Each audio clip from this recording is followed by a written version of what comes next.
So now we are recording the last lecture for this AWS Cloud Practitioner. तो इसके अंदर सबसे पहले evaluation of AWS calf best perspective देखेंगे हम फाउंडेशन कैपेबिलिटी। ये छः होनी चाहिए basically: business, people, governance, platform, security और ऑपरेशंस। तो सबसे पहले हम देखते हैं ऑपरेशंस। तो चेंजेस और releases management, configuration management, management, observability और performance and capacity, patch management, availability and continuity management. तो जितने भी मैनेजमेंट्स हैं ऑपरेशंस के अंदर, वो सब हमें देखने हैं इसके अंदर ऑपरेशंस के अंदर, कि आप कोई सा नया मॉडल रिलीज़ कर रहे हो, उसकी कॉन्फ़िगरेशन क्या रहेगी, उसके अंदर क्या क्या इवेंट्स ट्रिगर होंगे, उसको उसमें अंदर आप क्या क्या चीज़ ऑब्जर्व कर पा रहे हो, क्या क्या चीज़ें अपने इनोवेट करी हैं, अब पैच कौन सा है सिस्टम का, उसके अंदर अवेलेबिलिटी है क्या नहीं है, कंटिन्यूटी मैनेजमेंट करने की।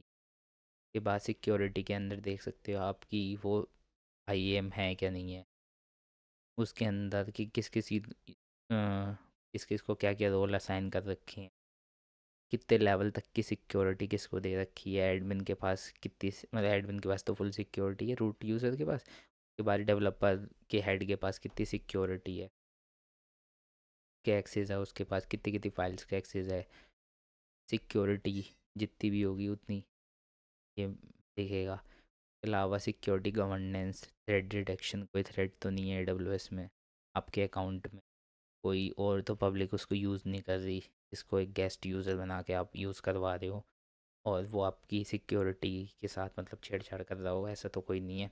इंफ्रास्ट्रक्चर आपको प्रोटेक्शन करनी है, वर्नेबिलिटी मैनेजमेंट है, डाटा प्रोटेक्शन है, आपकी सिक्योरिटी एश्योरेंस है कि बिल्कुल सिक्योरिटी की एश्योरेंस आप दोगी। उसके अलावा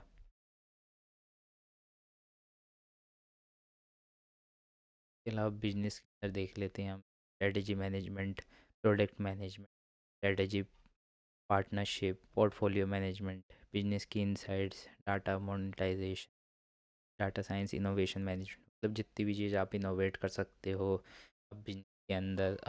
उसके अलावा से स्ट्रेटेजिक प्लान जो जो आप बना सकते हो, प्रोडक्ट आप जो जो नए ला सकते हो तो मैनेज करना उन सब के लिए बिजनेस माइंड से एक सोच, कैसे आप AWS का यूज़ करके ये सब चीज़ें अपने बिजनेस के तैयार ला सकते हो। तो बेसिकली इनके लिए तो MCQ, और MCQs के अंदर होगा कि हम किस में बिजनेस प्रोस्पेक्टिव यूज़ कर सकते हैं, तो उसके अंदर होगा इनोवेशन मैनेजमेंट के अंदर हम बिजनेस प्रोस्पेक्टिव यूज़ कर सकते हैं। उसके अलावा पीपल, पीपल के अंदर हम क्या क्या चीज़ यूज़ कर सकते हैं, पीपल के अंदर जो होनी चाहिए, और ट्रांसफॉर्मेशनल लीडरशिप स्किल्स होनी चाहिए उनके पास, एक्सेलरेशन की स्किल होनी चाहिए, फ्लुएंसी होनी चाहिए, कल्चरल इवेल्यूएशन होना चाहिए, वर्क फॉर ट्रांसफॉर्मेशन होना चाहिए, ऑर्गेनाइजेशन के डिज़ाइन के लिए होनी चाहिए चीज़ें, ऑर्गेनाइजेशन से वो अलाइन करें। तो ये सब चीज़ें पीपल के अंदर होनी चाहिए। एक लीडरशिप जो समय के साथ बदल सकें, ऐसी चीज़ें चाहिए। अच्छी फ्लुएंसी, क्लाउड की फ्लुएंसी, जिससे वो क्लाउड की चीज़ों को यूज़ कर पाएँ, और कल्चरल इवोल्यूशन कि वो बढ़ते हुए क्लाउड की इवोल्यूशन से वो उसके साथ उसके अटैच कर पाएँ और अपनी चीज़ों को कर पाएँ। वर्कफोर्स ट्रांसफॉर्मेशन, जो वर्कफोर्स पहले ऑन प्रेमिसेस पे काम करती थी उसको ट्रांसफ़र करना क्लाउड पे। उसके बाद गवर्नेंस क्या है, गवर्नेंस जो है जितनी भी दिक्स आपके हैं, दिक्स मैनेज करना, डाटा को गवर्नेंस करना, प्रोग्राम और प्रोजेक्ट को मैनेजमेंट करना, एप्लीकेशन पोर्टफोलियो मैनेजमेंट करना, डाटा क्रिएशन और डाटा फाइनेंशियल मैनेजमेंट करना, बेनिफिट जितने भी हुए उनको मैनेज करना, ये सारे किस्म आते हैं गवर्नेंस। या प्लेटफॉर्म के अंदर आते हैं, प्लेटफॉर्म का आर्किटेक्चर देखना सही है कि नहीं, ऑर्केस्ट्रेशन देखना, उसका प्रोवाइडिंग करवानी, उसकी कंटिन्यूस इंटीग्रेशन रखना सिस्टम के साथ, platform engineering, modern application develop करना है, डाटा का आर्किटेक्चर देखना, डाटा का इंजीनियरिंग। तो ये सारे पॉइंट्स तो आएंगे आपके प्लेटफॉर्म के अंदर।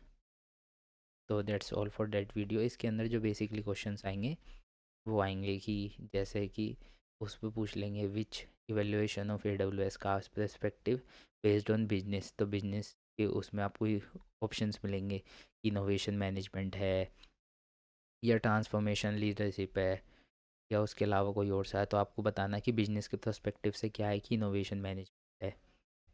और ये सब चीज़ें ही होंगी एमसीक्यूज़। तो आपके जितने भी यहाँ पॉइंट्स लिखे हैं 6 से 7, उन सब पॉइंट्स को याद करना है आपको, और उसके बेसिस पे आपको आंसर्स देने हैं वहाँ पे। That's all for that video. Thank you so much.